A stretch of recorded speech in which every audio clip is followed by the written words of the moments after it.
as I was cutting off all these pictures here from this Sarracenia because it's the start of dormancy, in front of me revealed a beautiful miniature garden. Now these miniature gardens are really worthwhile having because they start to form a character all of their own.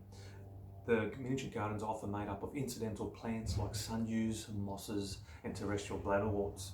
In this video, I'll teach you how to maintain this miniature garden, even between repotting of your carnivorous plants. My name is Jerry from Succulent Fly Traps. So I've just removed this North American pitcher plant from this pot. To facilitate removal of the plant, I just gently squeeze the sides of the pot. It then has come out nicely shaped, as you can see right here. Now come in closer and I'll show you what I mean by this little miniature garden. Okay, so this is the miniature garden I was talking about. Before we have a look at that, let's just have a look at these roots. These are from the North American pitcher plant. Just look how healthy they are. It all starts off with healthy roots. Of course, before you have healthy roots, you need to have good quality peat moss. That's exactly what you're seeing right here with this plant. Very vibrant, healthy root growth. Now, you can see here how there's a distinct layer between this miniature garden and the peat moss below it. That's because what I do after I've divided my plants and repotted them, I remove this layer and then I just put it on the freshly potted peat moss. That way you're minimizing the disturbance to the top layer and it starts to form a character of its own as it starts to mature. That's what you're seeing right here.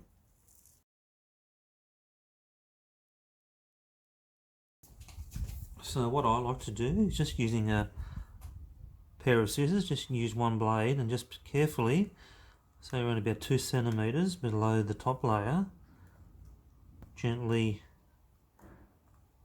indent your blade into the peat moss. What will start to happen, so if you start to see roots like that, just sort of go under them, you can see right here, and you'll start to see here how it's starting to loosen a bit, that top layer.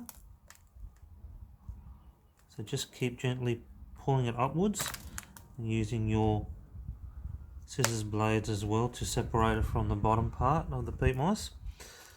And then what should happen, you'll start to see how it's staying together, that top layer, and that's because the roots of the moss and all the other plants growing on top keeps it all together. That makes it easy for you to then just lift that top layer up like that. So I've just freshly potted these Sarracenia rhizomes. You can see here how I haven't completely filled the pot all the way to the top. That's because I've allowed space for the top layer of moss that I removed earlier. Okay, so what you do now is you carefully remove that top layer. You can see there how beautifully that stays together. And all you do now is just carefully place that on the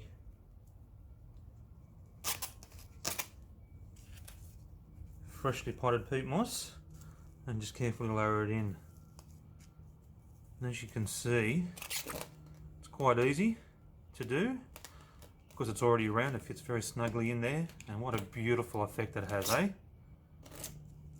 And just continue doing that with the other side as well.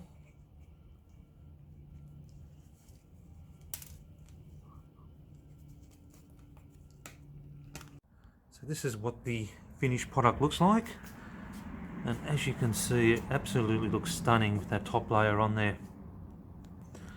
As well as fitting snugly into the pot, there's also contours to that top layer, which gives a really interesting three-dimensional effect. But yeah, it really is beautiful, and as it matures, it does take a character all of its own, as I said earlier, and it almost looks like this Sarracenia hasn't been repotted at all.